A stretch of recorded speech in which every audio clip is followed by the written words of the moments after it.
And welcome in, Gyms and Gymettes, to another exciting edition of No Substitute for Sports. I'm your host, Nick Johnston. As my phone falls off of my lap, this is episode 58. And yes, my bracket might be busted, but at least the White Sox are a good. I'm looking forward to each Whites. I can't say that either. At least baseball is back. It's coming. It's back. It'll be back Thursday. There we go. It's there we go.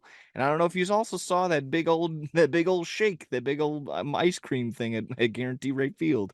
That'll be nice. But thank you as always. I'm getting off track before we even get started. Thank you as always to tune in to No Substitute for Sports on the Generous Network YouTube page. If you just stumbled upon us, like, subscribe, everything else in between. Tell your friends. Tell the Dave and Buster's host as you slam some brews back and watch the draft. What am I alluding to? As you responsibly do that, of course. Stick around, you'll find out.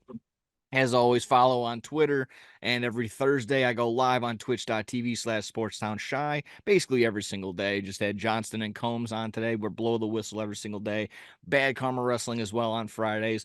X Bomb Sports, everything. Just go like, subscribe, follow everywhere. It's fun. It's a great time. So there you have it. So much to talk about. Talk So about much so to much to talk talk about. about. Yes. Bang. And it's a bracket breaking, childhood wrecking, stink face filled episode. You like that? I hope you did. I do. Kind of a light one. Got some got some overall NCAA tournament reactions to the Sweet 16, the Elite Eight, all to come, all after the round of 32 and 64. All four number one seeds and number two seeds are there, so that's shaping up to be pretty good. Next, we got the MLB regular season right around the corner, so bold predictions.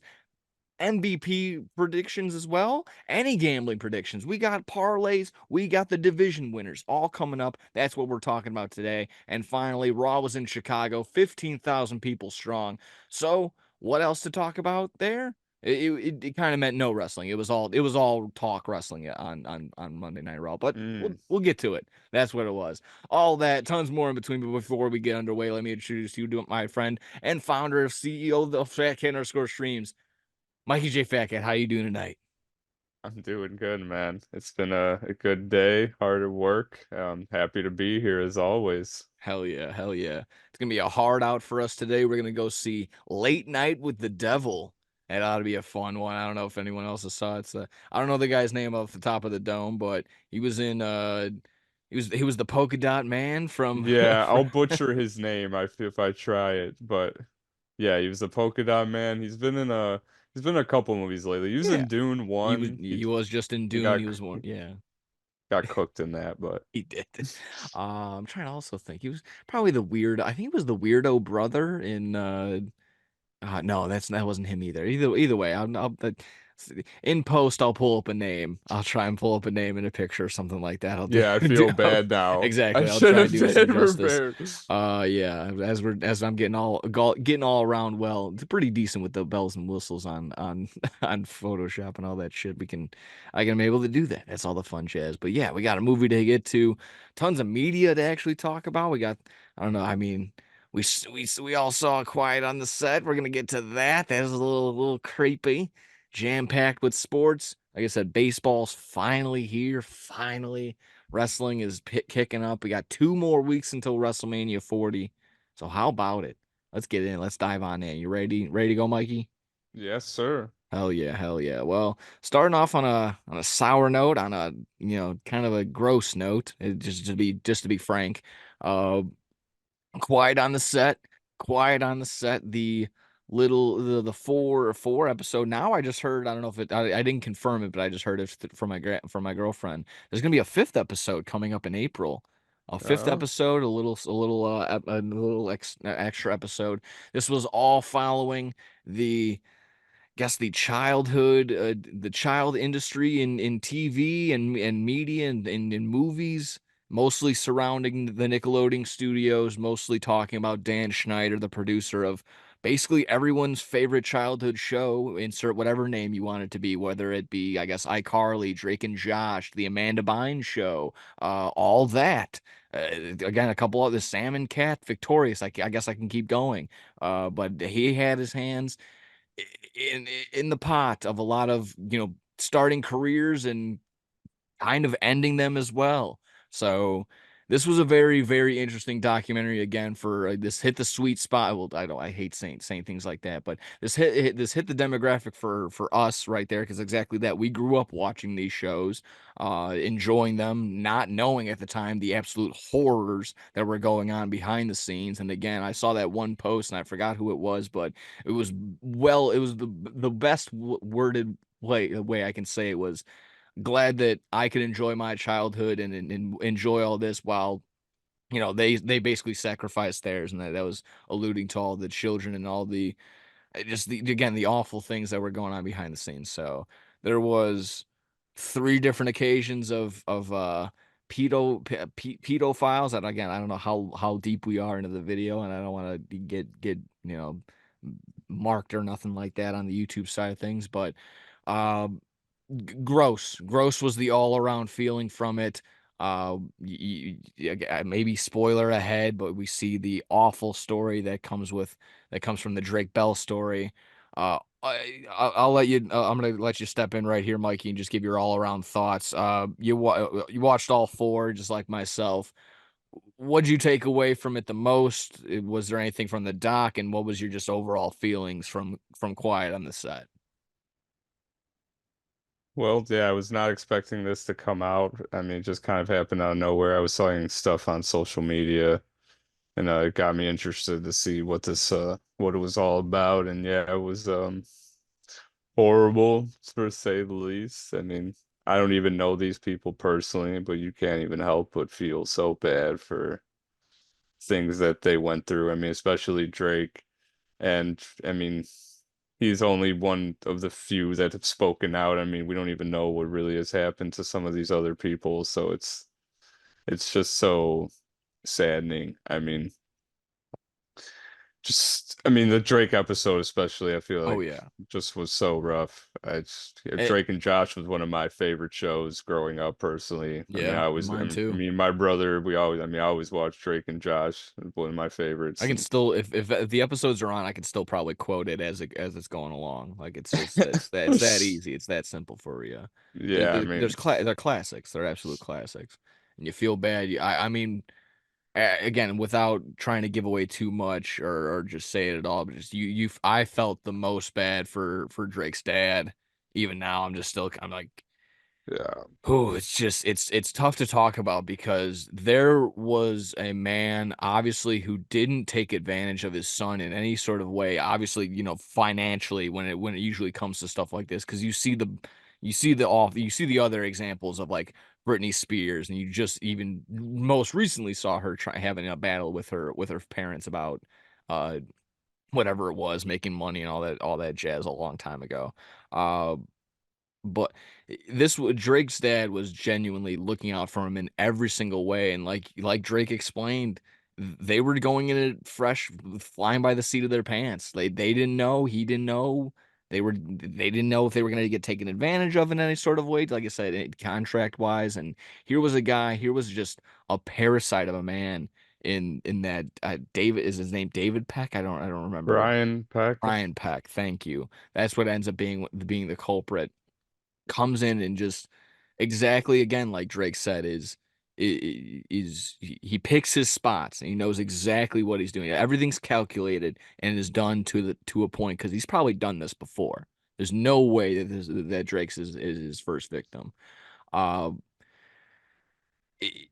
you feel so bad for the father because again he saw this coming a mile away and was there and knew, and he's gonna be there to protect him. I think at the end of the day, as a man, when something that happens to your son, and I can't for sure speak about it, but you can only think if something happens to your son like that, you knew you had the capability of preventing it and you just couldn't. You feel failure no matter what way it can be justified. And you see the pain in his father's face in every single second of that interview. It it made me very upset. It made me very upset the entire time. I I sat down with my gal, we watched it all in one sitting. I would not recommend doing that. It is if you don't mind spreading out your bummerness, you can do that. But if you just all want it in one big wave, it's a lot to take in. So I don't know if you want to do two and two or just all four. You'd be crazy like myself, but it was a lot.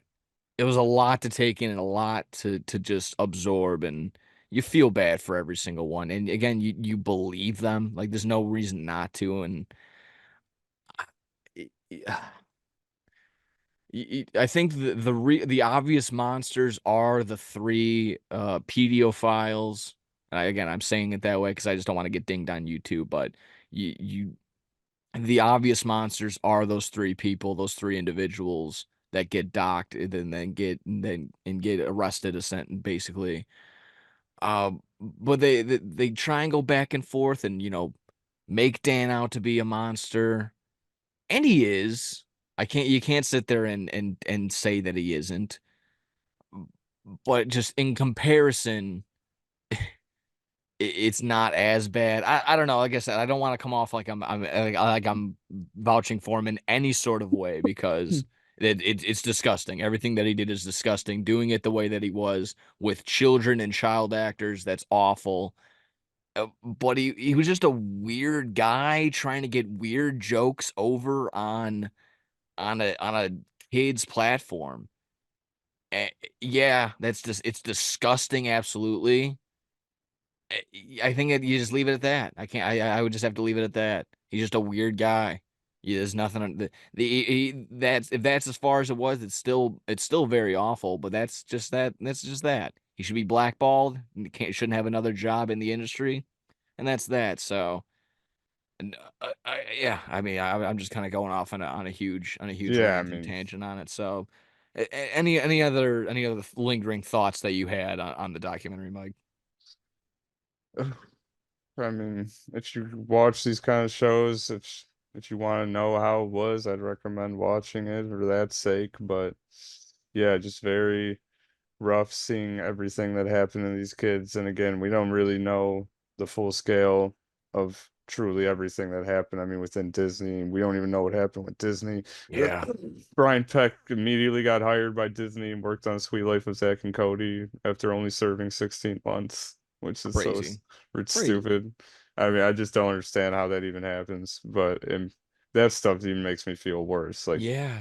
I don't remember if they kind of talked about it, but how crazy it would have been like having Twitter or having any social media at that time. Like that was so under wrap and to basically find that out, to find out new things in 2024 is just, that's just that in of itself, but to yeah. keep it under wrap for that long, for no one really to have any sort of lead and to give it out, that's absolutely crazy. Um yeah, it's tough. It's absolutely awful. And again, the ones that were like, yeah, I'll get my kids in the industry. No, like some were just straight up like, I've never said no quicker to a suggestion like that, and it's absolutely terrible. Man, yeah. Again, it is, yeah. Truly, the Drake episode is the worst I part of don't it understand all. how that happened was allowed to happen for so long. I mean, it's just because that's just how it was. Like, there's no social media. I mean, I don't know. Yeah, There's nothing, so they could that's just kind do of what I was whatever. And lingering on too. It's just like you always go back and you're like, oh, I'm glad social media wasn't like it back then. It's just like sometimes, some instances, the social media part, as much as they're all trolls and shit, like shit could have popped off and could have been figured out right away. Maybe oh, for I don't know, sure. because there have been, I mean, there's the YouTube rabbit holes that you can go down, the people that are their own little internet detectives and would have been trying to figure stuff out. It's probably, for the 99% that miss, there is the 1% probably that can help out and do something. So I don't know. I'm all over the place on that one. It, yeah, I would recommend it for those that were just probably, again, like right around our age range, that were interested in this or just have any sort of inkling like that. Made me be proud to be a Cartoon Network kid. Just wanted to throw that out there. But Yeah, overall disgusting. Uh, again and again, just to maybe like pull it back just a little bit more, just on like just actually watching the documentary. It was well put together. Like it was well spaced. The stories were told well. Um, I watched it on Max, so I was kind of like, oh, this was made for TV. This was on a network, and then it was posted on Max later. So I'm sitting there, I'm like, it's setting up as if it's for commercials, and you're almost like coming back, and it resets. I'm like, oh yeah, it's on TV. Yeah, they So set up yeah, like little cliffhangers yeah, at exactly. certain scenes. You're like, Yeah, oh, what? And then yeah, it just cuts yeah. So right if back. you watch it back on Max like that, that's why. Again, it was made for TV. So some people might not even recognize that if they just like, what's a commercial? Why would they do that? Just because you've only been streaming shit forever. That's why. That's why it's set up like that. So overall, I thought it was solid in the way that it was delivered. Yeah, of course, it makes Dan Schneider out to be exactly what he is, just a weirdo guy. And again, this is no news to anyone that's already seen the Nickelodeon iceberg on YouTube and shit like that. Like Yeah, he's it posted goes deep. some weird things. Yeah. And again, the people that are just like, "Oh my God, the Nickelodeon logo was a foot," and we're just, bro, that was that was a meme like of 10 years ago. Like we knew about this foot fetish thing with Dan Schneider. And again, that's also really creepy. Like my friend was like, they asked me about it, he's like, so like they show these? I'm like, "Oh yeah. Oh yeah, that you feel uncomfortable as all fuck when you're watching Ariana Grande just pour water on herself Yeah, upside that's down or so something. weird. Or like, I'm gonna get this juice out of this potato. And you're like, what the fuck is going on? This is softcore porn. This is fucking insane. So, again, uh disgusting.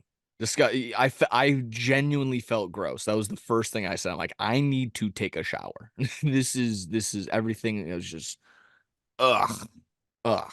So it's eye opening in the sense. Yes, I'll leave it at that. Quiet on the Set. It's there. Go watch it if you want to take that time.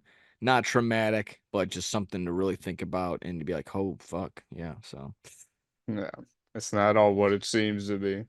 no, no, it's yeah. Again, it's just maybe the only thing I'll pull one last thing is, what was the call to action if maybe to yours, because I didn't really see one besides like, hey, the industry's fucked up, but and no one's doing nothing about it.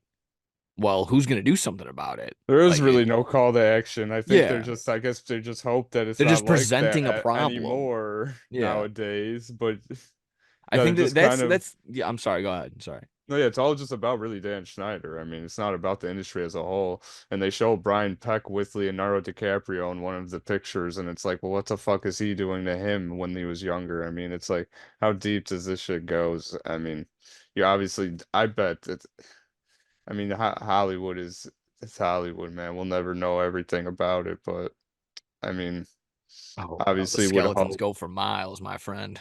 With how it is nowadays, you would obviously hope that shit like Dan Schneider doesn't happen on shows or sets. I mean, I feel like with how That's people kind of are is nowadays, you the can't really solution. do that anymore. Like people will just post on social media or someone will like people will stand up for themselves now. People wouldn't do that back in the day. There was like a time like it was just people didn't feel comfortable doing that stuff to people in higher positions of power or whatnot. But I feel like people are more confident nowadays to just if something's wrong, they'll stand up for what's right, which is great. I mean, and that's the one of the moms in the show literally got her son fired because of that, and it's like good. I mean, like, yeah, she was like, "This is weird as hell what you're doing here," and Oh yeah, when he got they, licked by the peanut butter dogs or yeah, whatever. that Yeah, was that so was weird, dude. It's like yeah, they're supposed to be normal, like yeah, it's so weird. I just, yeah, I don't want to talk about it too much. If you haven't seen it, you should check it out, but it's just rough. yeah, 100%. And I think again, yeah, kind of what you were referring to, what you were getting to is just like nowadays people are kind of just relying on the fact that just, oh, to this day and age it might just not happen anymore. Yeah, that's not a guarantee. People still might be that idea like, oh yeah, no, social media that can get a hold of you and fuck you up, but it, again to a certain degree, it can and it can't. Like it really depends. Like if you're a really high ranking person and you have like a good following, I'm sure. But if you're just kind of like behind the scenes and you're just like a lower tier end guy, it's not really gonna affect y'all too much. I don't know. I'm obviously clearly just kind of just talking out of my ass right here. There we go. Overall, yeah, just if the call to action was like, oh, social media will just take care of this now, that shouldn't be it. But again, if someone else might have heard or something. I only watched it back once, and I probably only plan on watching it back once. Yeah. I don't know if this one is this one isn't one you throw on in the background while you're doing No. laundry. This is this is like, oh, you haven't seen this? Let me show it to you. And that's probably the only other time I'd probably end up watching it again if like someone just didn't watch it. I don't know. Yeah, because yeah, I mean, it's I thought the same thing when I was Yeah. watching it. I was This is probably a one-time viewing sort of thing, and I watched all four with my brother, like you said you did, and yeah, it's a lot to take in all at once. Yeah. It was just a lot. Yeah. And There you have it. fuck Dan Schneider coming Yeah. out with his fucking interview with Tebow from iCarly asking you questions. Fuck you. Yeah. Get interviewed by someone, a real person, and then maybe people will take you seriously. I Fuck didn't even that. try and catch clips from that. I really didn't even want to hear what word salad was going to come out and what Yeah, he I had to didn't say at watch it. I all. didn't watch it at I all. I think I saw, just yeah, I think I got like 2 or 3 minutes into like Penguins. Moist Critical was talking about it. He's just how much of a creep he is, and he just did. yeah, that's what I Hey, saw. hey, what's up, guys? We're gonna go ahead and talk about Dan Schneider here today, and just how much of a creep he is. So, yeah, I just got like 2 minutes into that. I'm like, I kind of already know what's gonna go on. So, didn't need to hear it. Didn't want to. Didn't like. There's no. I'm not gonna feel sympathy or ever go back on what I just said about Dan about him. So, No, yeah. never. So it is what it is. Like I said, worth a watch if you haven't had it already. And there you go. I'd recommend it for that sake. So. There you go. Diving in on the apps. That was a longer one, but there you have it. Worth the watch. That was basically the talk of the town.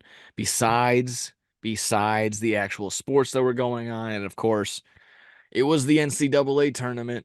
It was March Mania. I don't want to say March madness because I think you get docked, but Hmm. it's it's okay. My bracket already busted.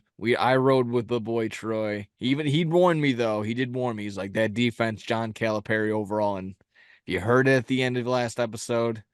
No Elite Eight, no nothing. We cooked. Oakland cooked him up. Jack Golke will live in my nightmares forever. Uh, but overall, I said this on Blow the Whistle yesterday, and I'll get your thoughts on it for sure in just a second. But call it chalk, call it whatever. This has been a fun tournament to watch. No buzzer beaters. You had a couple of upsets, and that's exactly what you want. I think you sacrifice the round of 32 and say, "Oh, there was so much chalk and 15 out of 16 favorites won."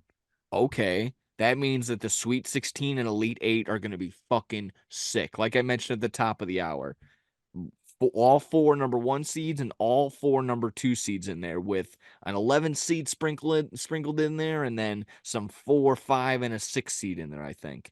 This is going to be awesome come Friday. Yeah. So I'm excited.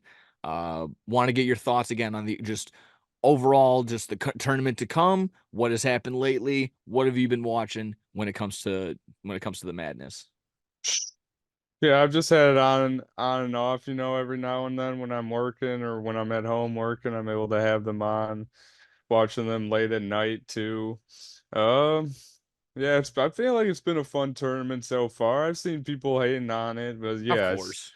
this is gonna be so sweet. I mean, this 16 is gonna be sweet. I mean, th like you said, there's so many good teams in this, and it's just going to lead to better matchups. And this final run, these last few rounds were going to be amazing with all of these amazing teams there. So it worked out great, I feel like, in the long run. There's not always going to be those Cinderella teams every year. And like Yeah. you said, there's the one, NC State is in there, so Yeah.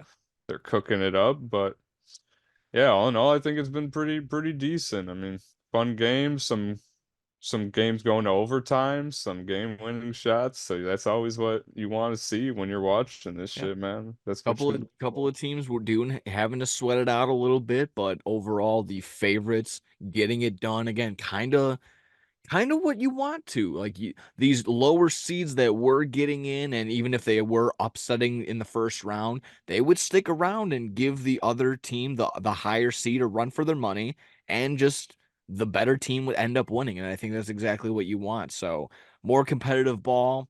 And again, I will subscribe to the idea that sacrifice the round of 32, and maybe that's not so exciting because the later rounds, the final four isn't going to be one number one seed, a number five, an eight, and a 12.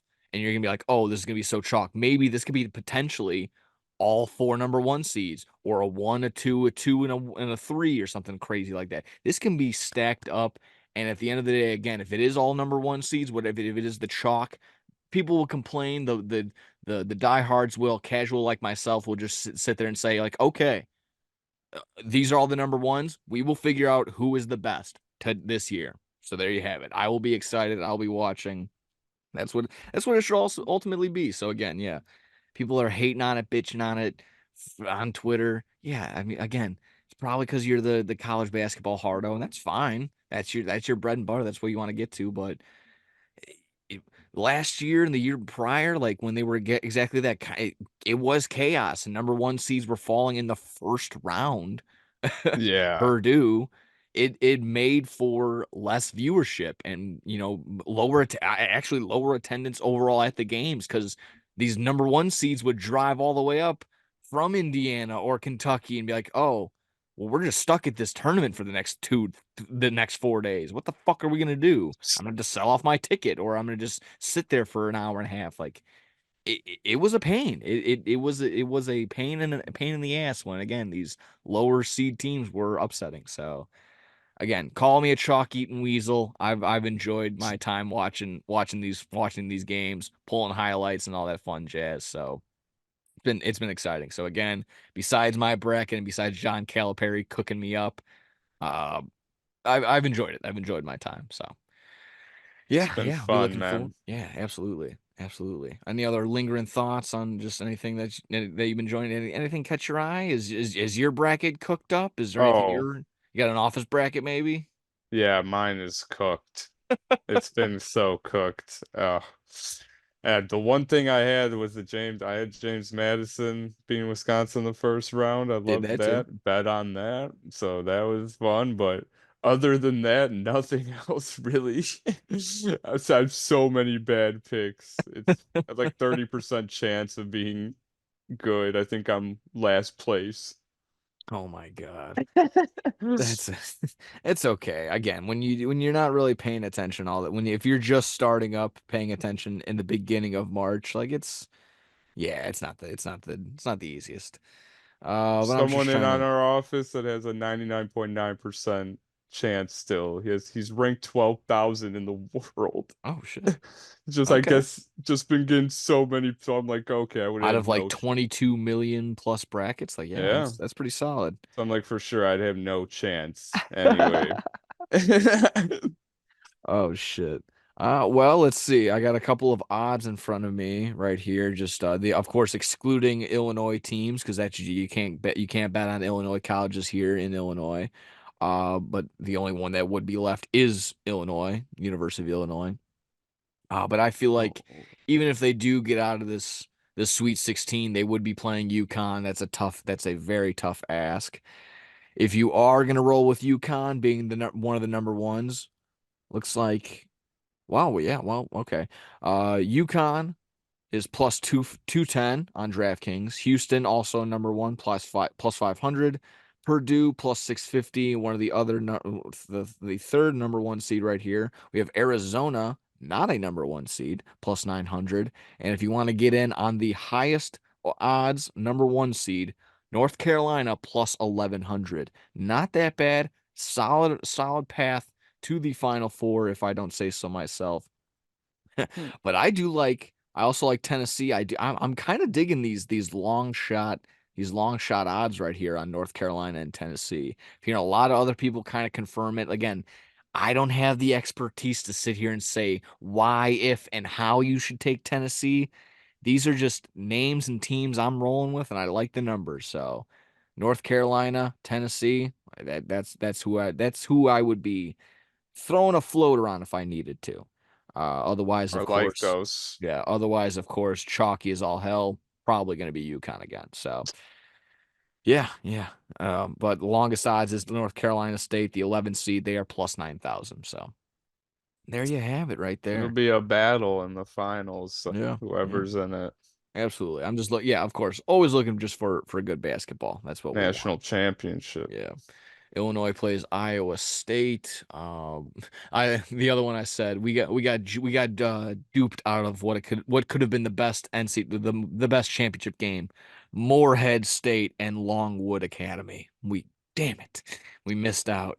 If only Oral Roberts was in this tournament like last year. Oh, Fuck, we I missed bet out on them immediately. every time.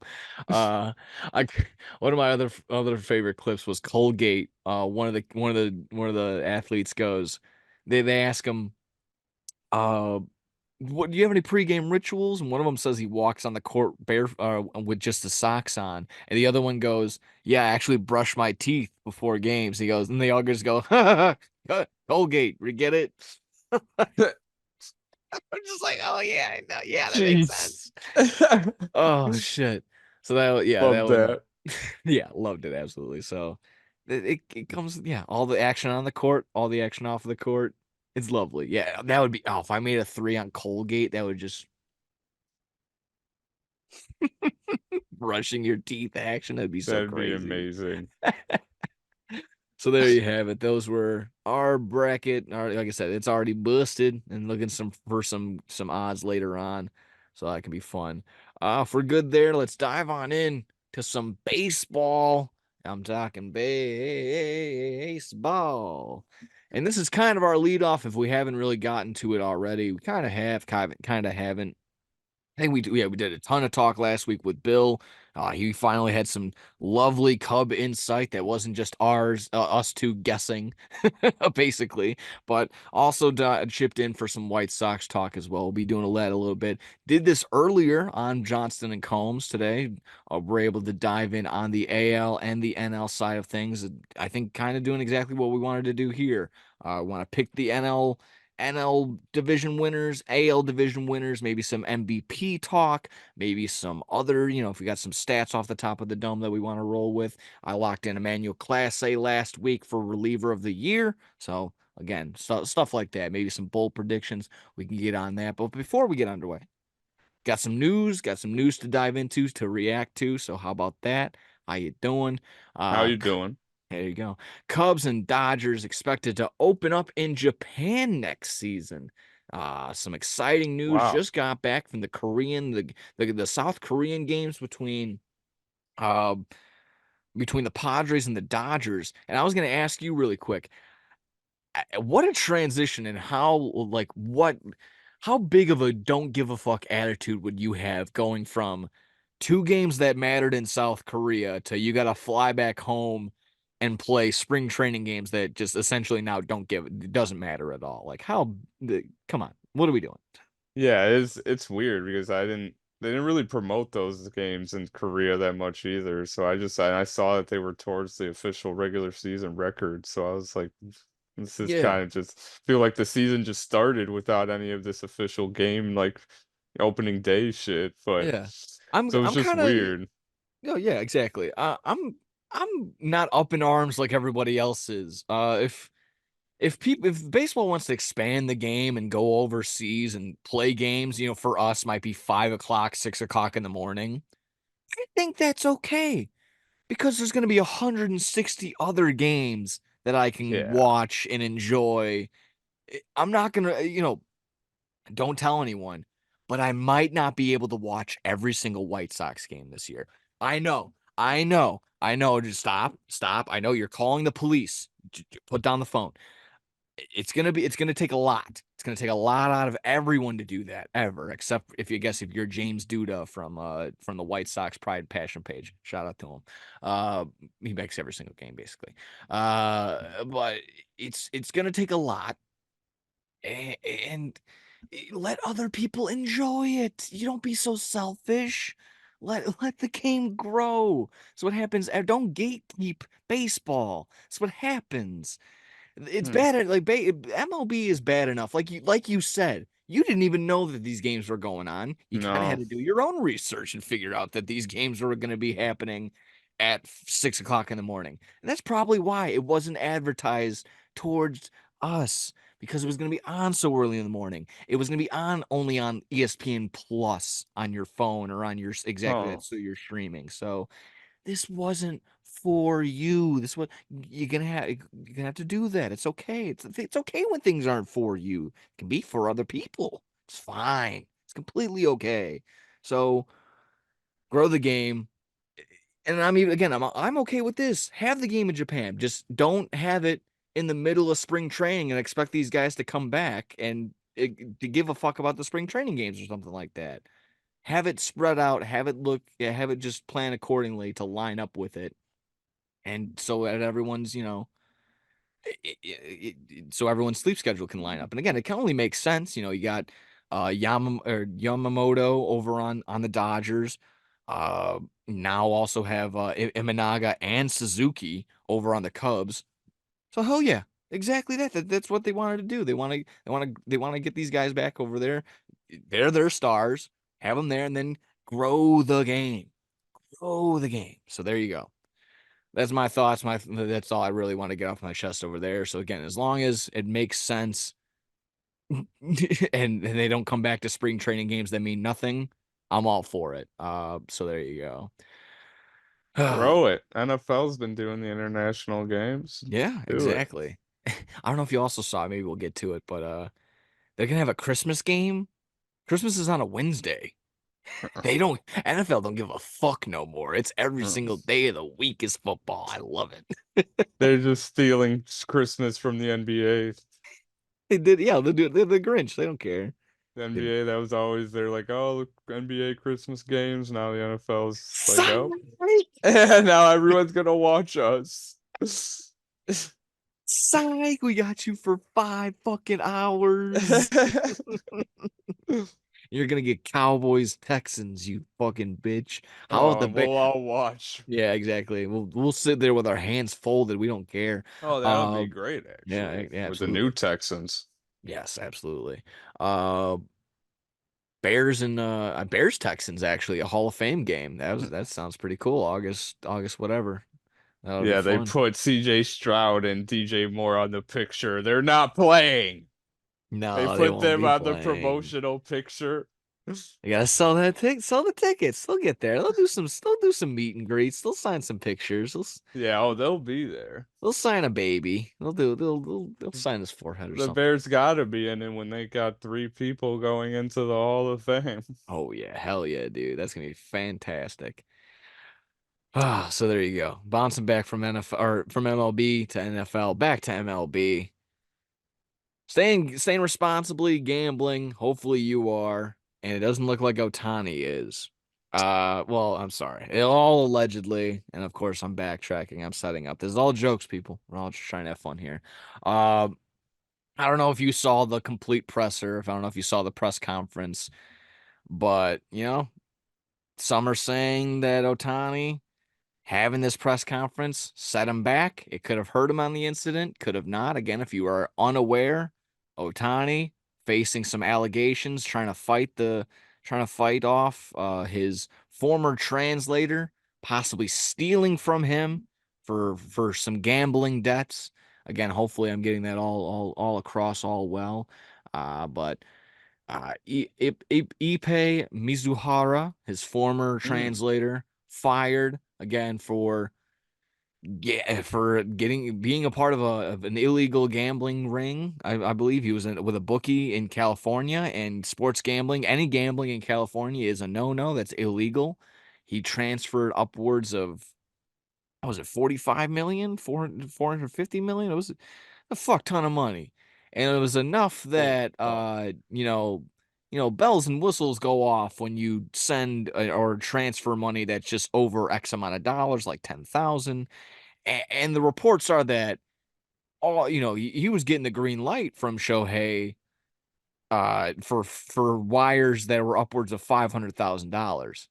So, uh yeah, it's a tough look. That's a tough look. So, of course, Shohei comes out yesterday. He explains he's never bet on baseball. He's never bet on any sports himself. He has only he denies that Mizuhara was informing him of anything. He was basically told him that he was lied to and was stolen from all this money by Mizuhara. So this is tough. All given it up. It's all up to the authorities now. All up to the MLB, the Dodgers, and of course, Rob Manfred's going to get down to the bottom of this. Of course, he is. He's not. He's not. He doesn't care. You think the MLB is going to investigate their fucking golden boy right now? Come on. Come on. He's gonna get a They're gonna slap on the push wrist. this under the rug. Yeah. So I want to throw it up to you. Do you believe Ohtani, or is Mizuhara the fall guy, and Shohei Ohtani has a crippling gambling addiction? Thoughts on this one, Mike? The gambling addiction is, I mean, it's paid off with that new Dodgers contract. Oh yes, it So, is. it's also funny that this was happening of course, this was happening for so long with the Angels, and no one gave a damn. Of course, they're such a shit organization. They go to the Dodgers. He's been there for like a couple months, and they caught him immediately. It's just like, That's a great point. Again, the Angels are the worst franchise in the world. so yeah, that's was going on for a pretty decent amount of time, it seemed like. But yeah, I mean, I don't know. I love the conspiracy theories of him, of the Betting on Angels interpreter. team total unders and just high fiving Imahara every year. Yeah, I was Mizuhara. looking for a picture that I saw, but I should have got it before the podcast. But there's a picture of Otani at a March a March game, Okay. and it was like Gonzaga versus someone. It was a championship game, and he looked so stressed out at the game, and I remember just being like, "Why is he at this game, man? He has no reason to be here." But Oh shit. I don't know. I mean, Otani, that guy could easily be the fall guy for Otani, but I'm on the fence about, I would like to think that he doesn't gamble, that he's Yeah. just, I know it's 100% discrimination when you do things like this, but I like to think I have like what I guess would be gambler's eye. Like you can identify other yeah, gamblers. that's what You I'm can just talking you about. can just see it on their face, and you can how tired and how distressed Muzahara looks. He's a gambler. Shohei Ohtani looks like he gets 10 hours of sleep a night. He is not a gambler. I'm just trying to think. Like I said, I think I would look like, they'd be like, oh man, I mean, I'm got it on my head for crying out loud. I can't lose parlay today. Yeah, probably gambler face. I think that's just what when you just wear your disappointment on your face all day. Uh, it Oh, I know that. doesn't look like Otani has that. Of course, other people have been very, very good at hiding their demons. Just watched 4 episodes about it on the Max documentary. But again, I would like to believe him too. I do believe Otani for the sake of jokes and just having fun. For the sake of jokes and having fun, Otani is a crippling addicted gambler, but in all honesty, probably not. 100% no. It's all alleged. I believe him when he says this guy's cooking him up. Again, it is really hard. It's really hard to say because again, there's so many steps. There's so many steps when it comes to setting up these bank accounts and the wire transfers. I've never had enough money to have one of these things like that before, where I've had to move 10,000, 20,000 plus dollars, 500,000 plus dollars, $1 million plus dollars. No, that's not in not in the cards. Uh, but even, I get alerts when you're like, oh, you spent over $100. Is that cool? I'm like, oh fuck, did I? Like, okay, yeah, I did. It's just like it's there's multiple steps. But I also do believe that Mizuhara being the translator and kind of, the background on him is getting shady by the second. Like, Yeah, he then could he have never manipulated. graduated from UC Riverside, and Exactly. then they said apparently he was a translator for someone on the Red Sox, and then they had no record of that either. Yeah. So It's slowly looking like he's a that's what makes master me believe manipulator. Ohtani more. Yeah. Yeah. Slowly looking like he's a master manipulator and probably went in there to banks and other stuff. Like, he could have straight up lied and said, we want to keep this under wraps. Like, there's no reason for Ohtani. This everyone, the heart and soul of the MLB. We don't need the story getting out right now. Is that him sweating at the Gonzaga? Yeah, here. Here. Look at that. And he might only be because he knows maybe what Mizuhara is up to or something like that. And again, that's it's all up in the air. I don't want to. I That don't could want to be sell it. true too, yeah, because Ohtani could have known about it, but not been To a involved degree, yeah, in he it, probably could really. have. Yeah. Maybe he was just actually friends with him and he was just sending him money and and he was just gambling with it. Like I don't know, but Yeah, it is very shady, and I'm just, again, it's very surprising when stuff like this can just pops off in this day and age. It's absolutely just hilarious, just all the memes that are coming from this. And all of which also, Pete Rose wants to get reinstated, and at this point, I've always been on that point, and especially now in this day and age when, the tweet, the posts are even funnier. They're right though. It's just like, how could this happen? It's like, oh, coming in on the MLB Cave, brought to you by ESPN Bets. We have Tom Pelissero. Tom, you're on the FanDuel Zoomcast right now, brought to you by DraftKings. How could this happen? It's exactly right. It's all gambling, and I don't, yeah, and it's it's not. everywhere. Yeah, it's not like, oh boy, let's think of the children type argument I want to make up of. It's just the toothpaste is kind of just out of the bottle. We kind of just need to either tidy it up and clean it up, and there's no way it's going back in. So just let's relax, tidy things up. Not it doesn't need to be shoved down your throat, but also just a suggestion in the back. You just also be adults. You just also be adults and, recognize when to get a log off or not to bet, you know, Russian ping pong at 2 o'clock in the morning or something like that. It takes a lot of self restraint, and a lot of people don't have that. So, I've never bet on ping pong, so I'll say that. I yeah, have watched them though sometimes on DraftKings because you can watch they the got live nice stream streams. and it's crazy how how great like how competitive ping pong can get. Yeah. Just honestly, just for the sake of watching it, when you have two guys that can rally back and forth and it's just two, two, two, two, two, two, that's awesome. Yeah, they get so loud. They're they're so It's insane. crazy. But exactly that. So, here at No Substitute for Sports, we believe you, Ohtani, for now. Unless, or you can come on here, give us some picks. There we go. Mm. And This guy also had the again, easiest job ever. You got to be around Ohtani all the time, be around all these celebrities because Ohtani's such a big star, but you cook yourself. yeah, So it is. I mean, maybe it somewhat relate to it. Maybe my dumb brain probably just like, oh, this is like Icarus. It kind of is like, the Icarus thing, flying too close to the sun in every sort of way.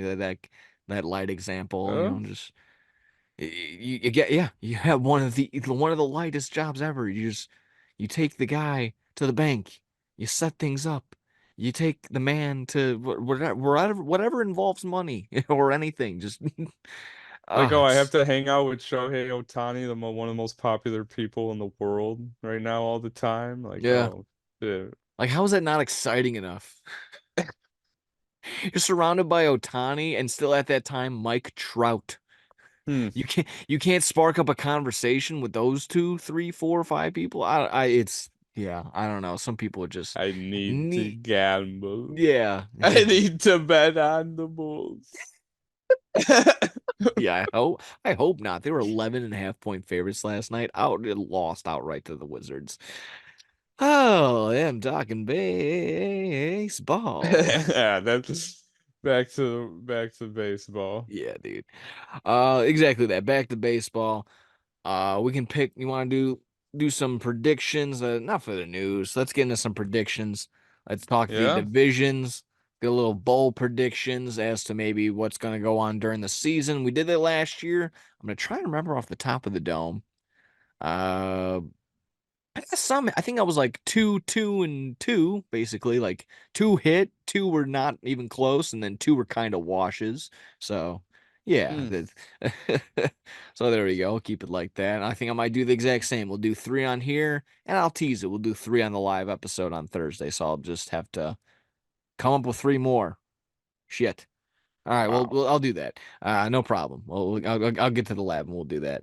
Uh, so exactly that. Well, we'll hit the predictions. We'll go through the divisions, the division odds, the odds-on favorite. I'll pull that up right now. I did this a little bit earlier, and yeah, you want to start on the NL side or the AL side of things, Mike? Let's do the I know.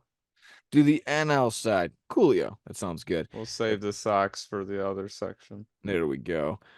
Let's go ahead. We'll hit the divisions. Then we'll go ahead and maybe talk about some league winners and then maybe a World Series as well. We got some future specials. That's pretty Sure. cool. Like I said, I'm looking all mine up right now on the DraftKings app. Uh, so yeah, NL side. We'll save the Central for last. We got the East side. We got the West side. Let's bounce to the East side first. A little good. Let's look at. There we go. We got the Braves, the Philly, yeah, the Braves, the Phillies, the Mets, the Marlins, and the Nationals. Braves are the odds-on favorite at minus 240. So a little bit of chalky chalk right there. Plus 310 for the Phillies, 1200 for the Mets, 1700 for the Marlins, and plus 100. Is it 100,000? I gotta make sure I'm carrying the right.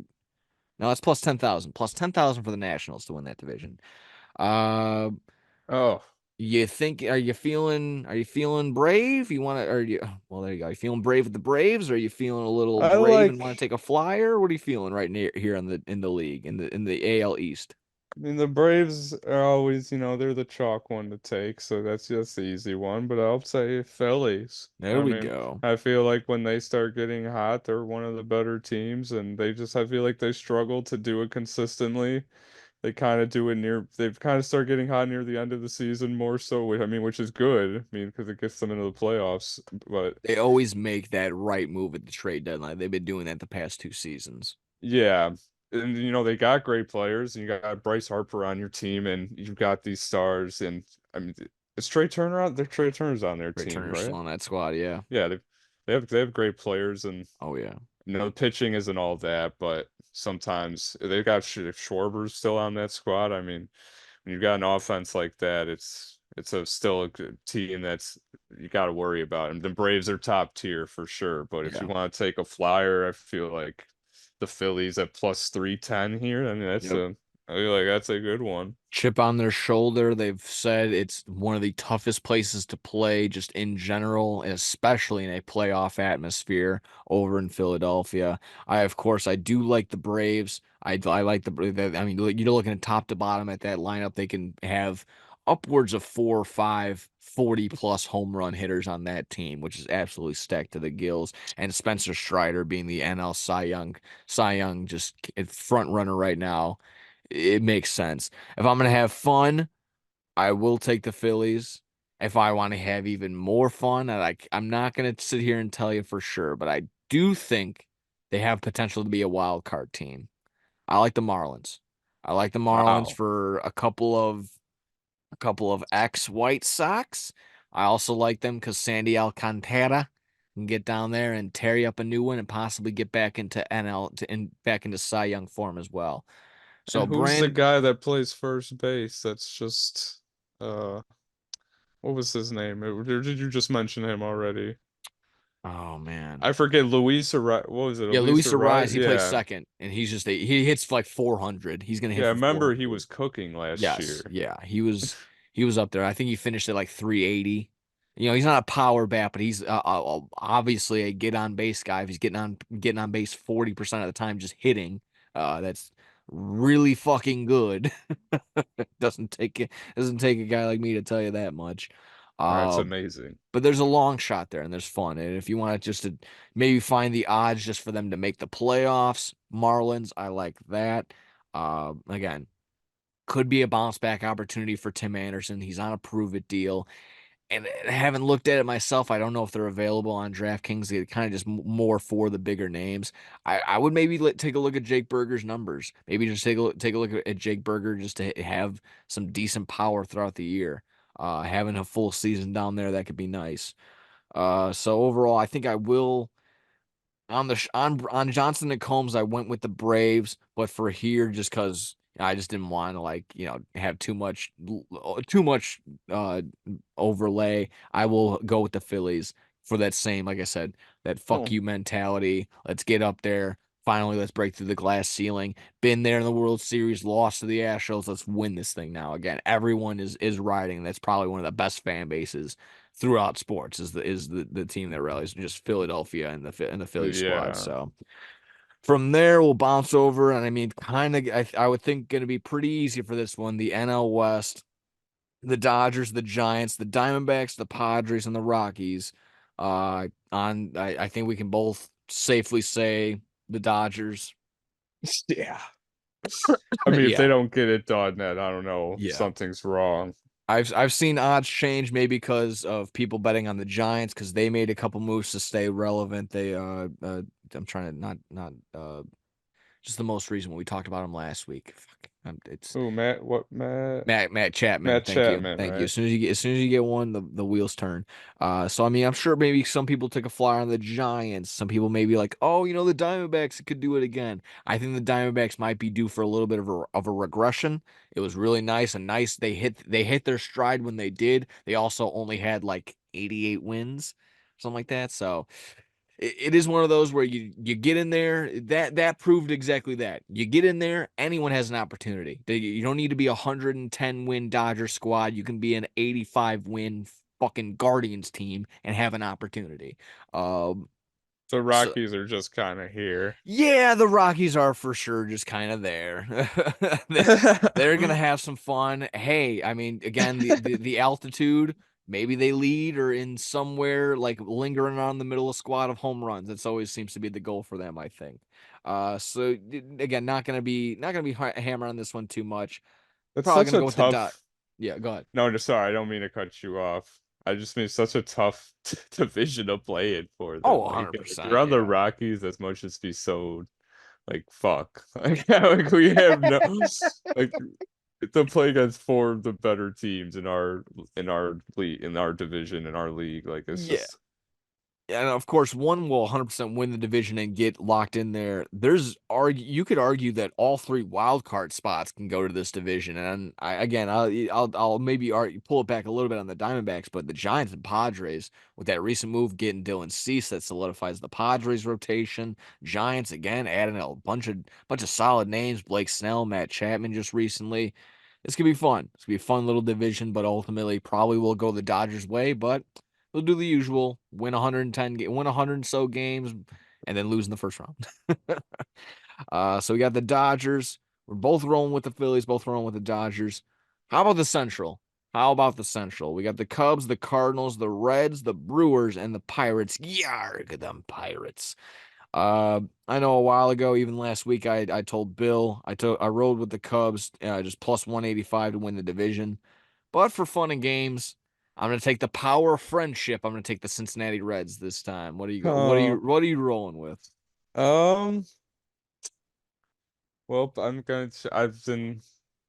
I think that they have the best chance, and I'm gonna ride with Bill. And then I don't know if this is against everything as a Sox fan, but No, it's not. I'm going with the Cubs. I think they have the best team in this division. They were able to keep the players they needed to, like Cody Bellinger, and I mean, they have a decent squad. Again, the rotation, the pitching rotation is the one thing, but it's kind of similar to like the Phillies. I feel like they have a very good batting rotation. So if they Yes. can get it done in that sense, if the pitching can get it going, then the Cubs will be a very dangerous team.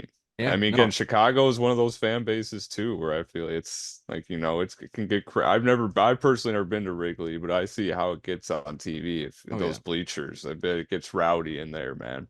Oh yeah, absolutely. I think that's gonna be the goal this year. I want to do that red line doubleheader. Go to the Cub game in the morning at 1:10, 1:20 start, and we'll head on over to guaranteed rate field for 6:40. Oh, that's Uh, awesome. yeah, no. Last week I even mentioned it. Cubs probably they could potentially have the best defense just in the league. Honestly, Wow. Gold Gloves all over the place. Again, it's just solid, like you mentioned. Glad re-signing Cody Bellinger, adding Shota Imanaga to the rotation helps in the sense that that might be their question mark. You just saw Justin Steele in his last spring training game take a ball off the back of his knee. He went Oh. down, but and didn't return. But he said he was fine. He even said, "I'm fine. My bracket is not." So it's just like it's nice to see that he was in good spirits. Just to hear like a joke like that and kind of brush it off. Uh, Exactly that. I think it could be the Cubs for just having some fun. I'll roll with the Reds. Ellie De La Cruz is going to be so much fun to watch this year. Maybe Hunter Green can get back into the rotation once he's off the IL, and because they're starting off with Frankie Montas as their opening day starter, so question mark for sure. Kind of there for the Cubs at the rotation for sure. There at the Reds rotation, but they have so many bats, so much young talent on that Red squad that it could Yeah. just be exactly that. Like I mentioned, the power of friendship could just battle them up and battle the way through it. And no more Joey Votto, but that could be very interesting to see. So Sometimes you just need the younger guys to go out and play. They got to prove themselves, and like everyone loves to have the veterans, and you need to have every so veterans on the team. But yeah, these younger guys got to play, and they got to prove themselves, man. They've got and and they're playing with something to prove, like I've been saying. So oh, absolutely. it's all crazy that the Brewers would have fall from grace. I was gonna say just plus 750 now on DraftKings. I mean, one of the better teams in this division specifically, and Absolutely. What a pitching core that they had. And now it's honestly the losing Craig Counsell to the Cubs. Corbin Burns is now a Baltimore Oriole. Just Cody or Yelich has not been himself ever since the MVP season in 2015, 2016, I think it was 2015. Uh, it's been almost 10 years now, so it's been a while. Quickly, if you roll with my parlay of the Reds, Phillies, and the Dodgers, that is plus 2,155. You had the wow. Cubs, the Phillies, and the Dodgers. That is plus 1,328 over on DraftKings. So again, gamble responsibly. Did you have any NL bold predictions? Anything that you're looking at? Maybe some MVP odds or anything like that? Is there I don't know. I was trying to Oh, yeah. I don't want to just throw one random one out there. I haven't necessarily looked at anything like that, but Okay, fair enough. Fair enough. I do have one, and this was going to be a part of my bold predictions, and I think it is exactly that. Something I was mentioning last year, something I was, somewhat passionate about, but again, I really wanted to drive it home and something that could have been cool. I'm gonna go ahead and roll with. Why can't I find his name? Why can't I? Oh, there he is. It was just outside of my eye. I'm gonna go with O'Neal Cruz MVP plus ooh, 2,500. Hear wow. me out. I don't think the Pirates are going anywhere. I don't think that's going to be true at all. They'll probably end up winning if they're lucky, probably around like 77 games or something like that. But if O'Neal Cruz comes out and has a healthy season, has a healthy 100, probably doesn't even have to go 160. He can go like 140. Pull up, have a ton of power numbers, maybe even some stolen bases, defense out the wazoo. He is a specimen.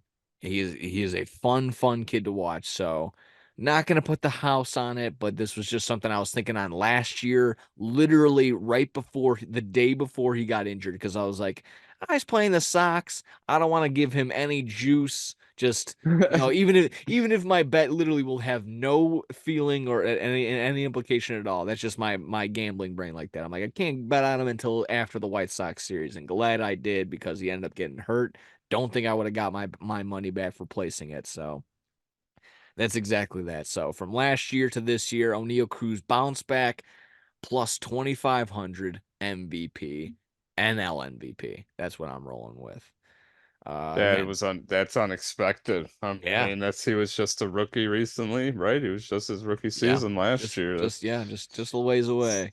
I mean, yeah, when he was out there, he was amazing. I mean, Fucking we're similar stud. to Ellie De La Cruz. I mean, they're both Him just too. I would love. I looked at Ellie De La Cruz's numbers in like 70 some odd games. He had like 20, 21, 22-ish home runs. His numbers right around 30.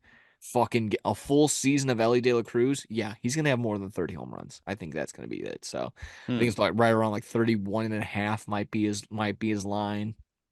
I'll still tinker with that. I might like that. I'm rolling with the Cruz boys, O'Neal Cruz and Ellie De La Cruz. So how about it? I like that. Bouncing back, I can go. Let me see. Let me get back to the divisions.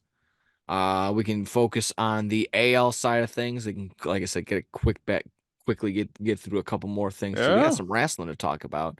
Uh, the AL side, we got to save the Central for last, just like we did for the NL. We got the East side and the West side. I started with the East side. I'll start with the East side again this time. We'll just switch it up, or just to go back to it. Yankees, Orioles, Jays, Rays, and Red Sox. And if it means anything to you, the Yankees and the Orioles are tied as the favorites at plus 185. I said this on Johnston and Combs just a couple hours ago, and well, feelings have not changed. I'm going to go with the Orioles. The Orioles had about a 19 game lead on them last season. And, you could argue, of course, yes, the Yankees had gained Juan Soto. But I'd also say, the Orioles did get better as well. Did they get Juan Soto better? Yeah, but they were already a 100 win team to begin with. So it's kind of hard to add to that already. So I'm not convinced that the Yankees got 19 games better with the acquisitions that they did while the Orioles were also making moves to get better. So if that makes sense, I'm with that line of thinking, I'm rolling with the Orioles to go back again, get in there, possibly even represent the American League in the World Series. But that So, again, I'm not completely sold on that, but I do like the odds for it. I'm gonna roll with the Orioles plus 185. What were you thinking in the AL East? oh, I like to get in the bird bath. I guess the Orioles would be a good one. They got that section where they spray their fans with the water Yep. hose. I love that.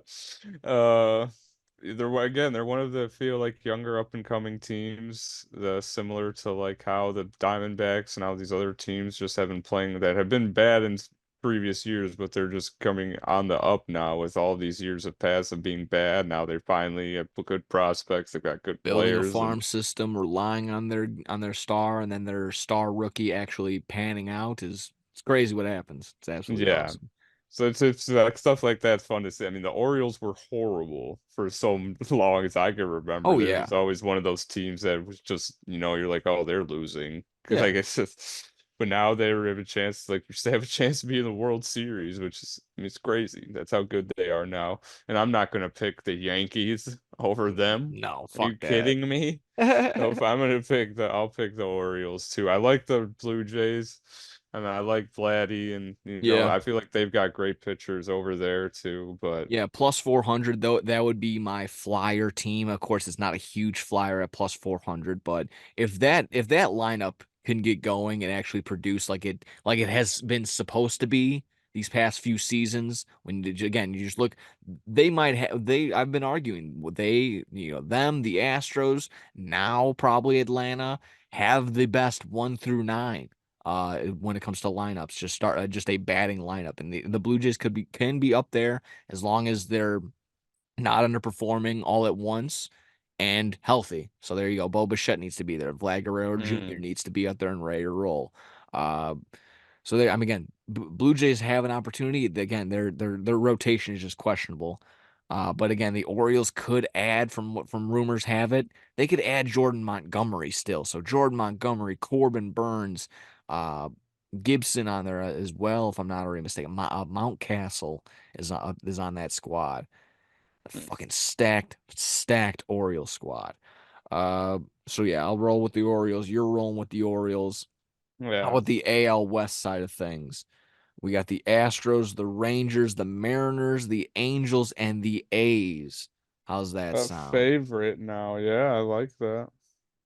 The Yeah. Astros are a favorite. Yeah, they are minus 110 favorites. The Rangers plus 230 and the Mariners at plus 285. It gets a really long shot at for the Angels at plus 4,500 and the Athletics at plus 25,000.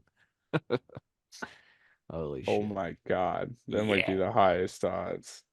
Yeah, just to win the division. Yes. Yes, it Yeah. is. Because the Rockies at plus 20,000. They would give them a run for their money, but yeah, no, it is not as bad.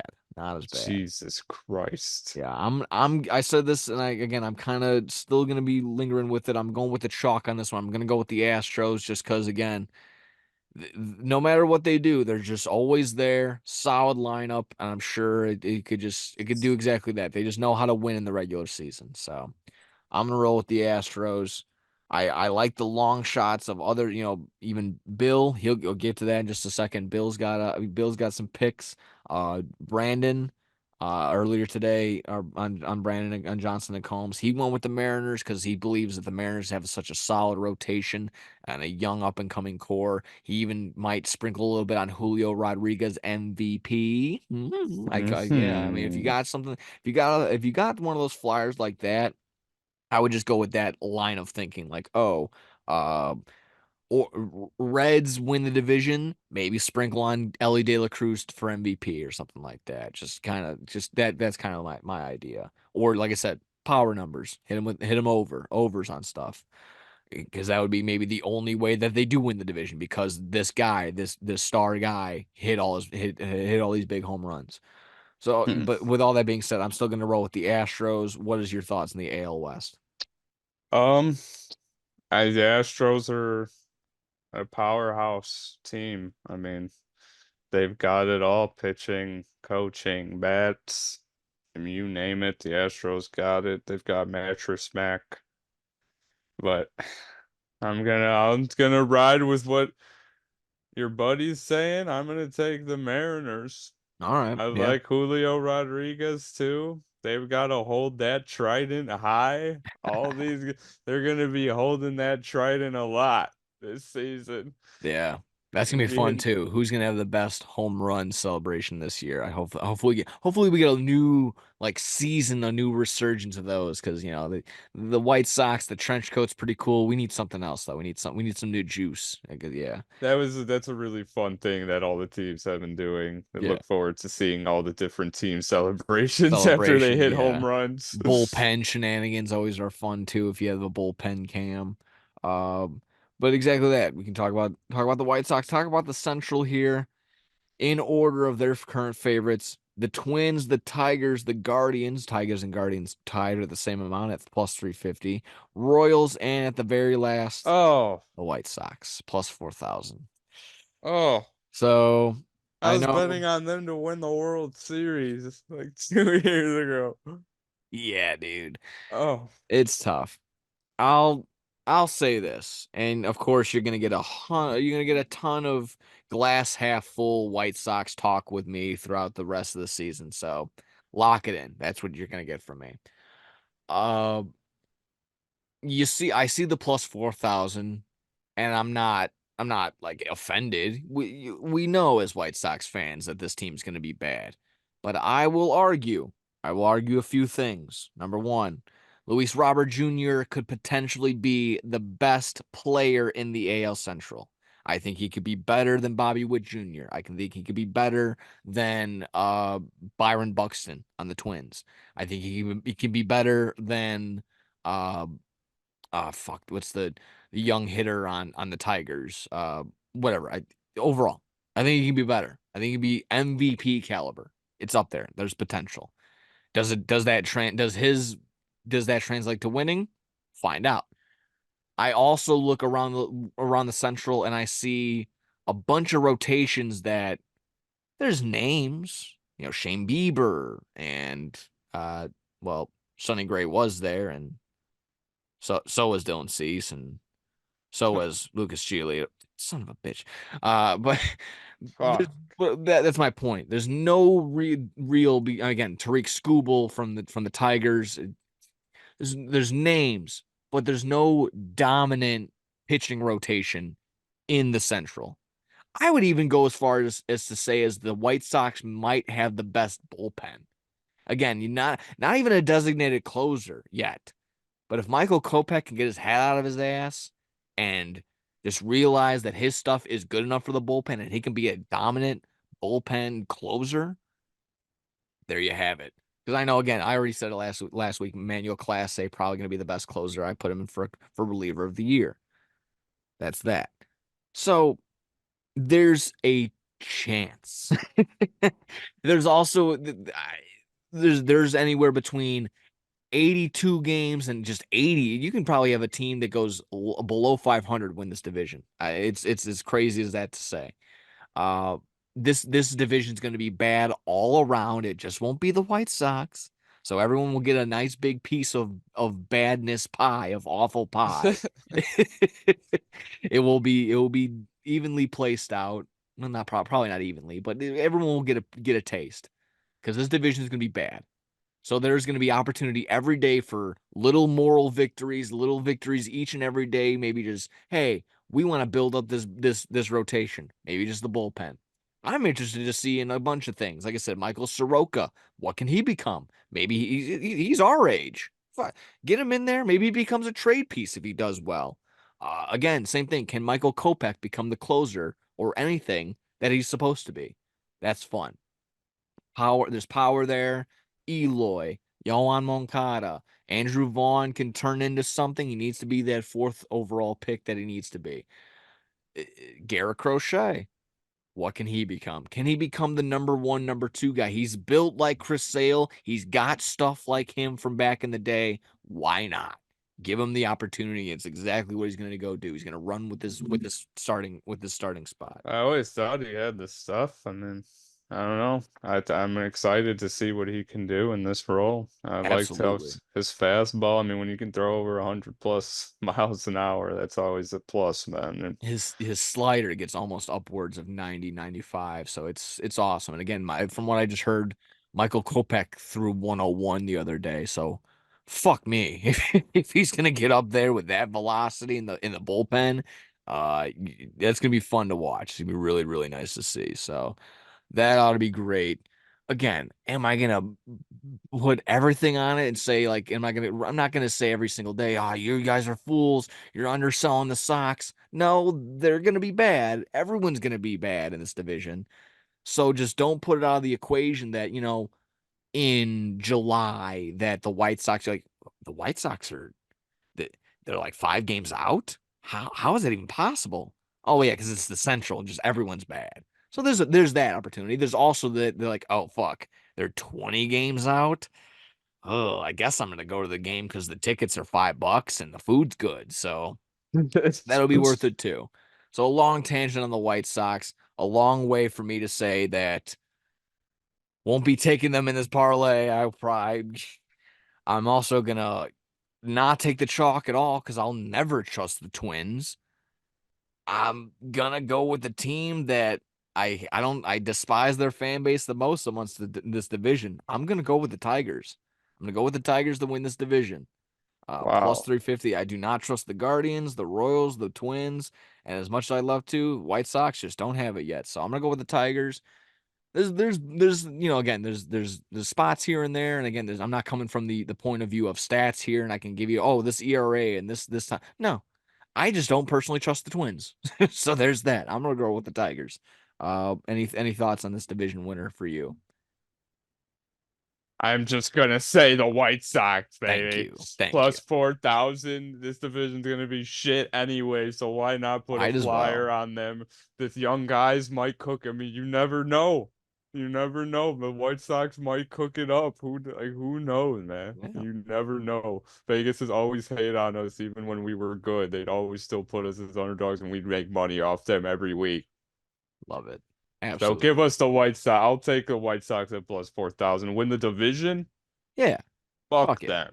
Yeah. Fuck them. Fuck everyone I else. will. I eventually I will too. Just to have some fun. I'll sprinkle like $5 on the White Sox to win the division. It's just such With crud odds. Like yeah. this, now we can root for them throughout. Just extra incentive to be like, come on, Come on even though now. we know.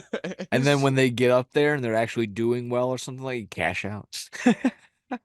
No, I'm just fucking with you. You ride all we ride. We Uh ride it, Don. with my quick three that I had Orioles, Astros, Tigers, that's plus 2,348 in this little parlay.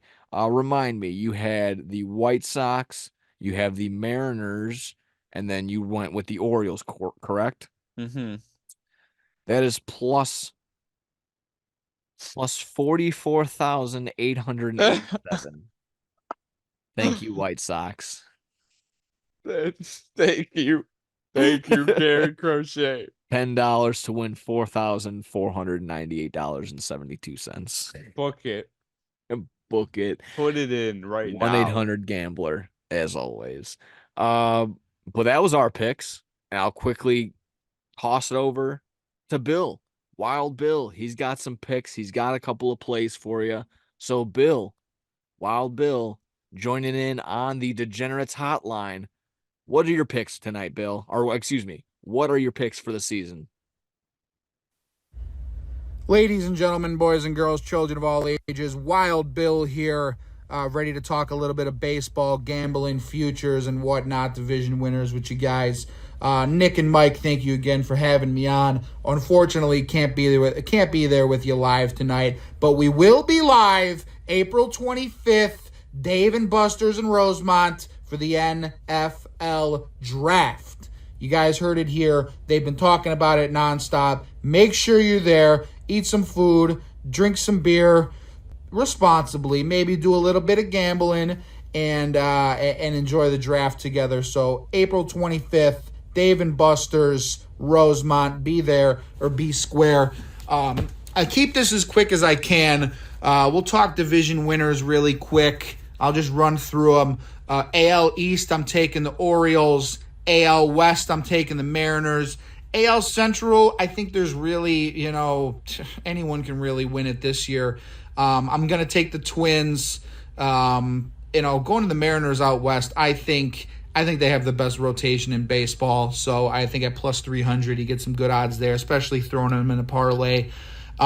Going to the National League, out east I got the Braves. That's pretty chalk. That's pretty straightforward. Out west I got the Dodgers. Again, real chalk, straightforward. In the Central, I got to take my Cubs. Got a little 5-leg parlay. I took the Orioles, the Mariners, the Braves, the Cubs, and the Dodgers to all win their division. Not going to mess with that AL Central this year. So those 5 teams comes out to plus 5,500. Love the odds on that one. $25 can win you $1,800 or $1,700 there. So, going to the futures, I got a couple of them. I mean, National League and American League Cy Young, I'm not really a big fan of betting those just because, let's be honest. I mean, look at Justin Steele last year. There could be a pitcher that comes out of nowhere. Obviously your Spencer Strider, Corbin Burns. The other one that I'm really liking in the American League, Luis Castillo at plus 850. So if you want to sprinkle some money there. I'm really going to be talking MVP for the most part. We'll start off in the National League. Plus 6,500. I love O'Neal Cruz. He's got power from both sides of the plate. He's going to steal a lot of bags. If this guy, unfortunately had that hip injury last year, missed most of the season. If he stays healthy, gets back, especially he's been killing it this spring training. If he can keep that up and carry it into the season and stay healthy, plus 6,500. How do you not sprinkle money on a guy like that?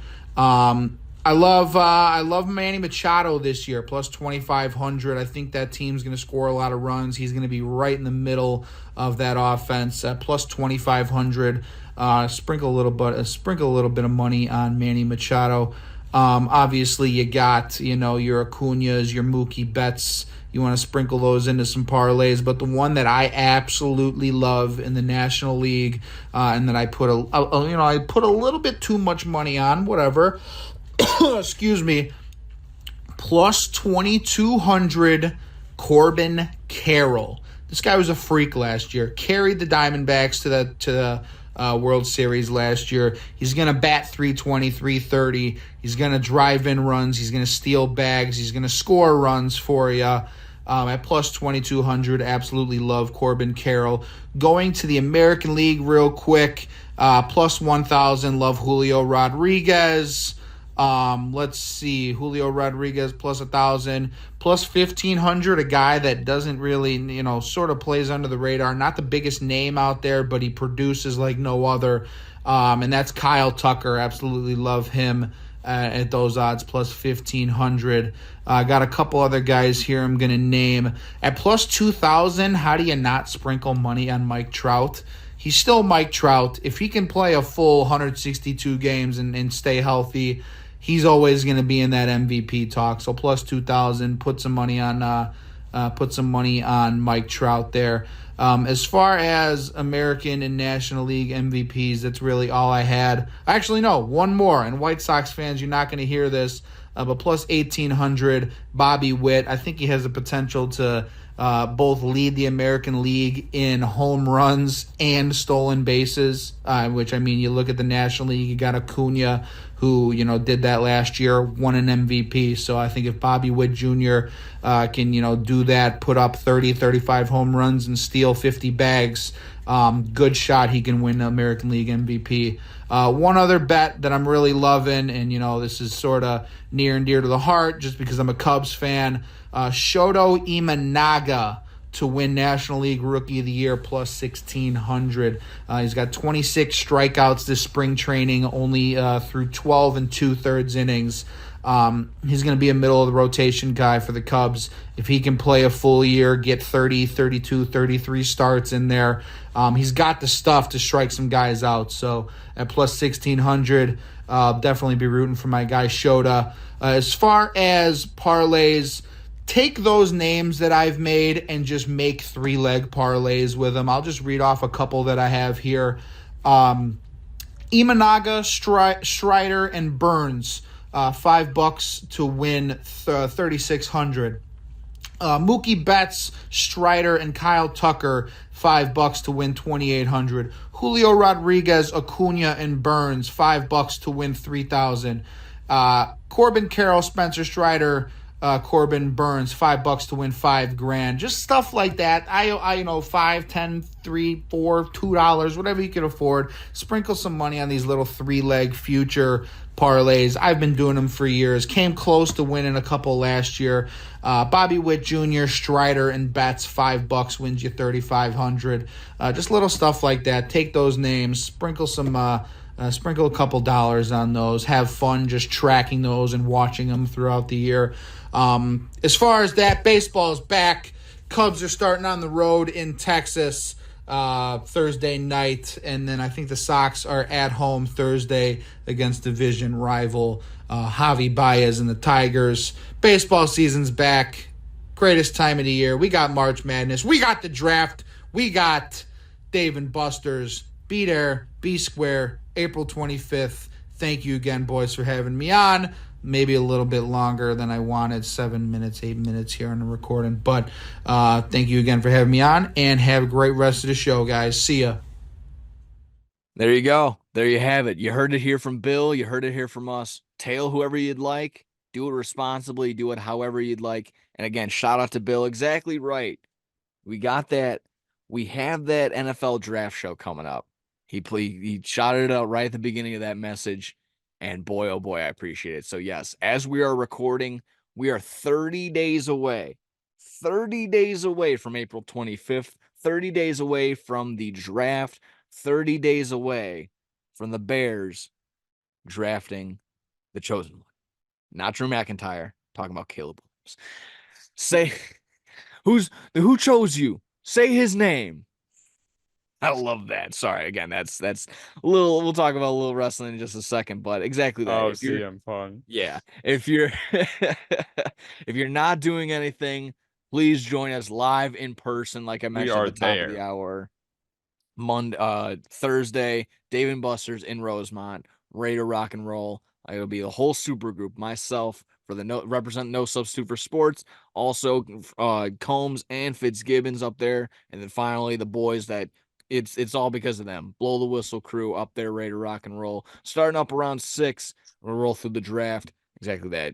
Enjoy some brewskis responsibly. Enjoy enjoy the draft overall. Enjoy some gambling possibly. Maybe get some skee ball in there if you can. Uh, and just before we get on out of here for our movie, let's slide in some wrestling. How's that sound? Yeah. Yeah, because wrestling was over at the Allstate. For some that didn't know, like I had a buddy today. He had his mom call in a panic, in an absolute just frustration. He goes, "What the hell's going on at the Allstate?" And it just like, Mom, it's Raw. It's Rock. It's Cody. It's CM Punk. It's a 15,000 people. You got to tip the cap, and they were throwing it in there. Like, I don't think it was taking jabs. They were just saying exactly what it was. 15,000 people. Their 11th straight TV sellout. What I was reading that this was one of the biggest Raws in quite some time. They had around 15,000 people for an MSG show not too long ago. Oh Again, man. yeah, so they packed it up, and they did the shorter Titantron similar to Money in the Bank, or not Money in the Bank, Survivor Survivor Series. Series. Thank you. So they can get those extra people up top. So the full bowl all around, and basically all the lower bowl was there. I had a couple buddies go to shout out the Holiday Brothers that were enjoying this show. Overall, they said Big Pop. He has one guy has never seen The Rock in person. He said he fucking huge pop out of him. Uh, he thought he was getting his chain yanked because he thought it was just going to be one of those pulling a fast. It was like, all The Rock's music playing, someone else is going to come out. Here comes The Rock. Hey, out came the final boss to talk to Cody. And man, I might catch some flack for this, and I'll see. I think Chicago crowds are kind of getting played now. I think Chicago crowds are getting played in the sense that they're coming out with just the best talking segments and they're putting it up there. And Chicago fans just eat it up alive. Because you saw not a word was spoken. Cody Rhodes and The Rock were in the ring, and all you heard was, "This is awesome. This is..." Buddy, they didn't say anything, and they've been in the ring before with each other. So, are you, again, the expectations were low.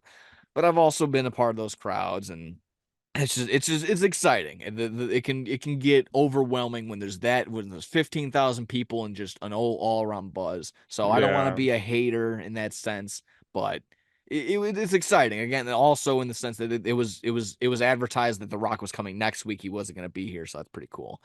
Later on, you see him just absolutely beat the piss out of Cody, like you said. I don't think it was a heinous beatdown like everyone else was kind of saying. Cody blades and gets the blood. But if you really pull it back and watch it, Rock throws him up against the door. Rock throws him up against a barricade that the barricade falls. Cody doesn't. He gets pushed out, and then Cody gets thrown up against a bus. So heinous. I know, very heinous. I thought he was gonna get thrown off that fucking 20 foot into the abyss, but that didn't. They weren't really teasing it, kind of exact again where your picture is. Uh, again, it My was brother cool. was laughing at first because he was like, it just reminded him of CSW for a second because of The Rock just being like, "Get up, you son of a bitch!" Yeah, Like, Mama, this is for Mama Road. yeah. And then Cody's on the ground. He's like, "Ah, you son of a bitch! I can't." Like Swayed Savard. Oh, But you son of a bitch. The people again. I think I even said this a couple weeks ago. People are jumping the gun. The Attitude Era is not back. It's just a little blood, my guy. It's there can be two separate things, and you can't force it and expect it to be cool when you're saying like, "Oh, it's back." Like it's just back. Like no, let it naturally happen, and then because that's how the Attitude Era happened. It naturally happened. Someone didn't come up and say, "Oh, we're in the Attitude Era now." No, I think Stone Cold just came up with a beer, said hell yeah, and we're like, hell yeah. What is this? This is the coolest time ever. Let's name it something. The Attitude Era. So there you go.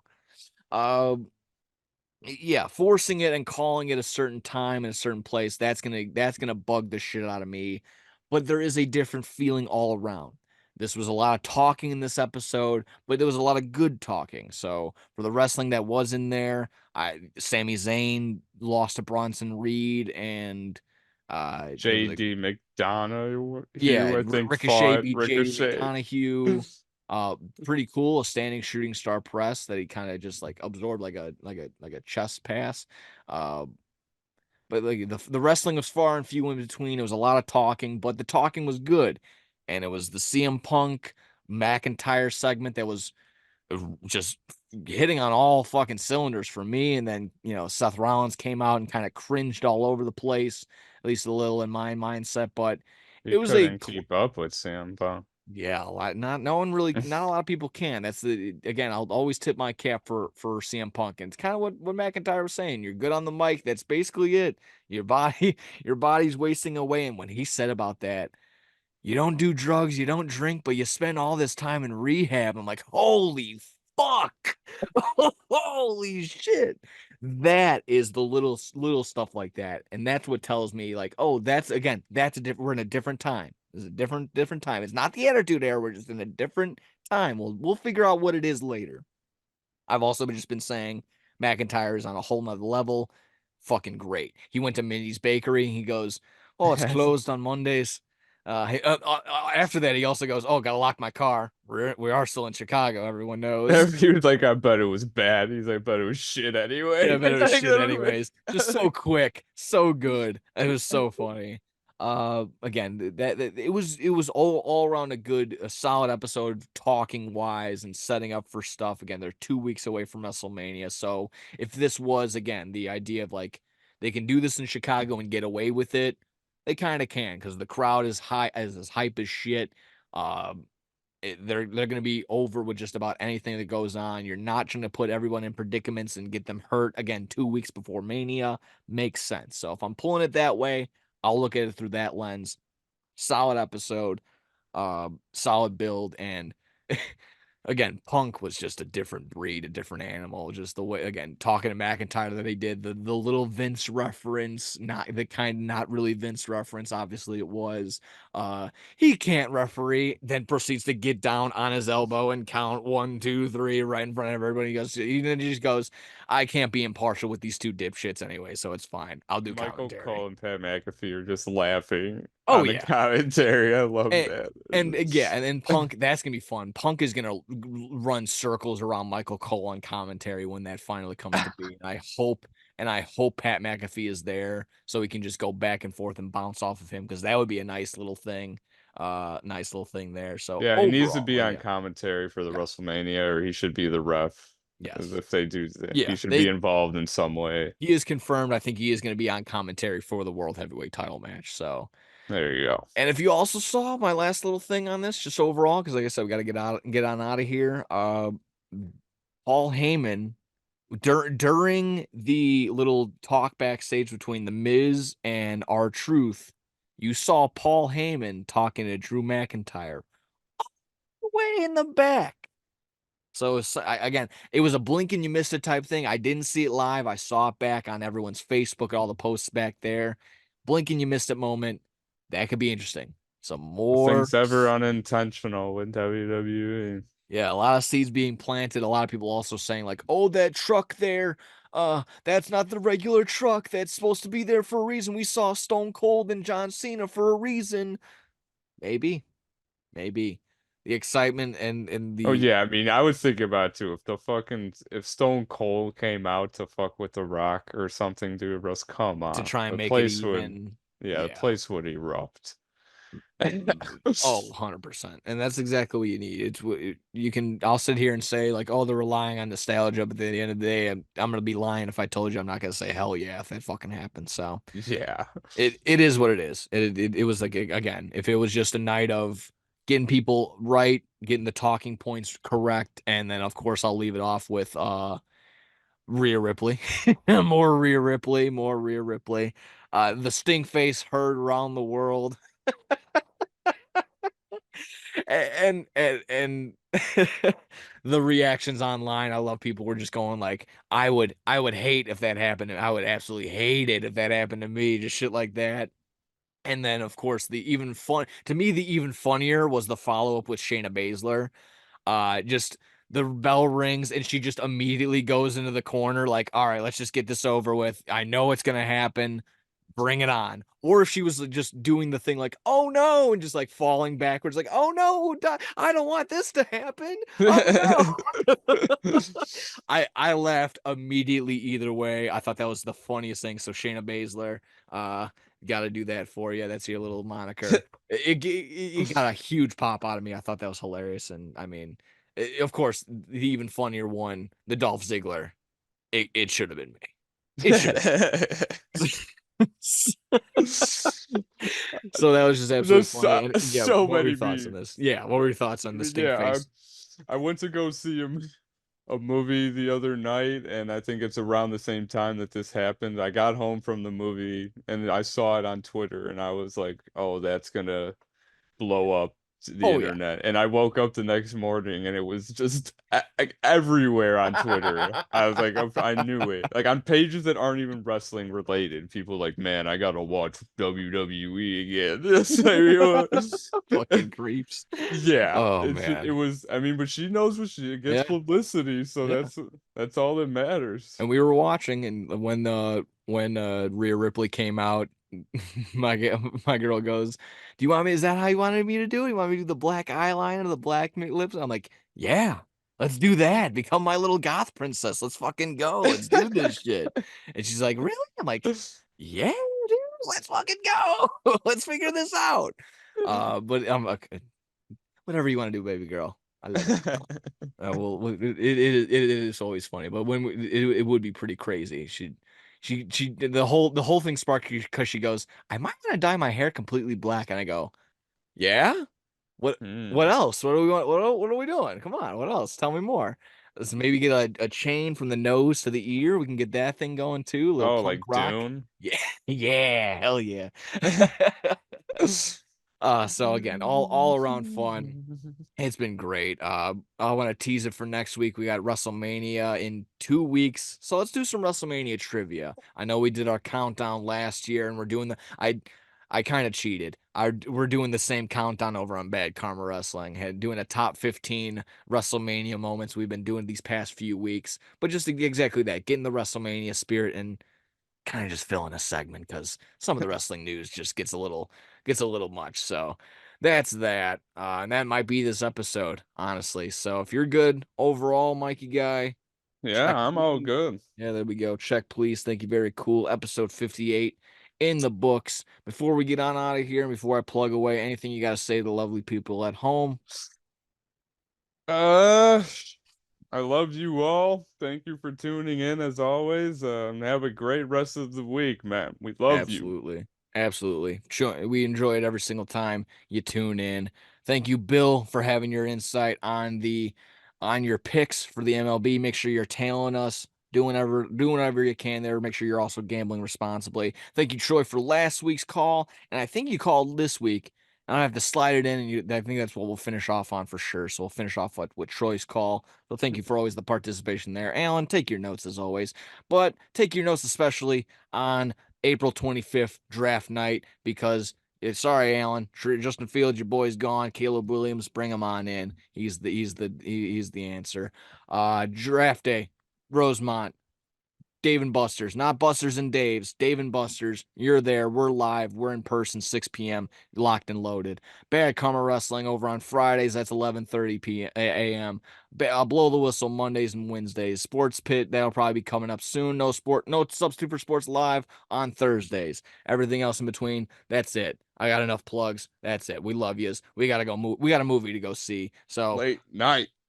yeah, late night with the devil. So we'll see yous. We love yous.